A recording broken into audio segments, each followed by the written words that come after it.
Осындай жіппен үйреніп алғаныңыз жақсы. Андай плюшевый жіп болса, сондай шашылып кетеді, ол андай сөгуді қиын болып кетеді. Сондықтан осы жіпке үйреніп алғаныңыз жақсы.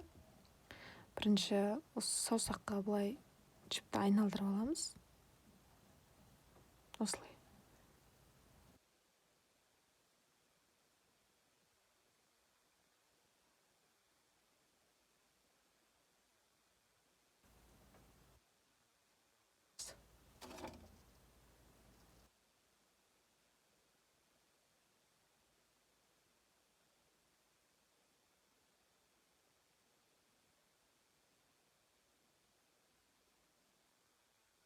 Жіпке жіп осылай тұрады ғой.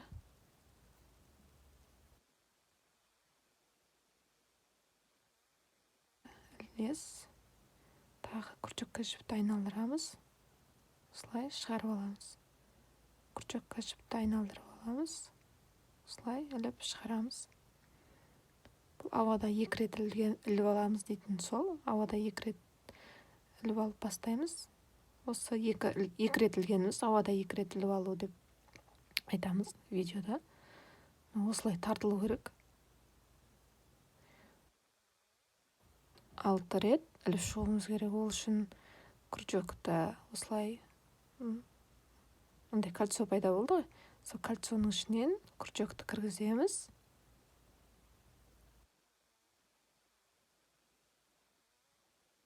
Күрчекке жіпті ілеміз, шығарамыз.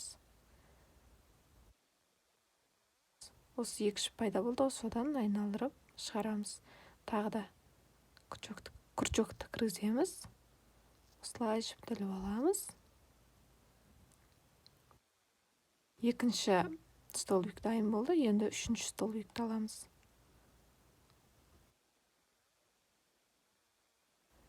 Осылай тағы да 3 рет іліп аламыз.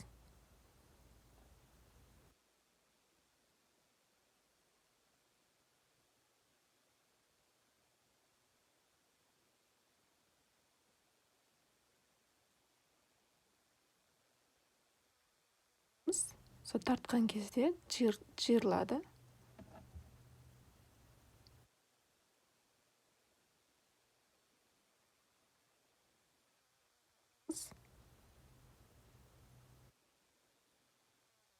Алдық қой. Соның екіншісінен осы жерде бірінші көрініп тұрған жерден осылай кіргізіп, екеуін қосып аламыз.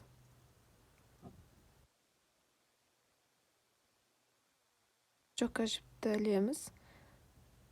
Қосқан кезде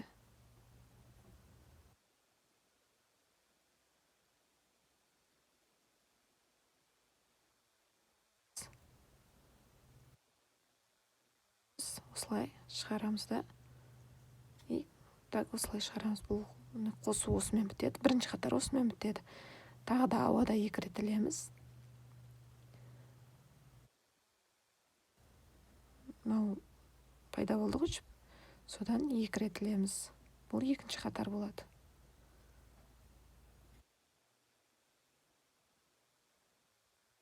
Алған жерімізден аламыз. Дәл солай кете береді.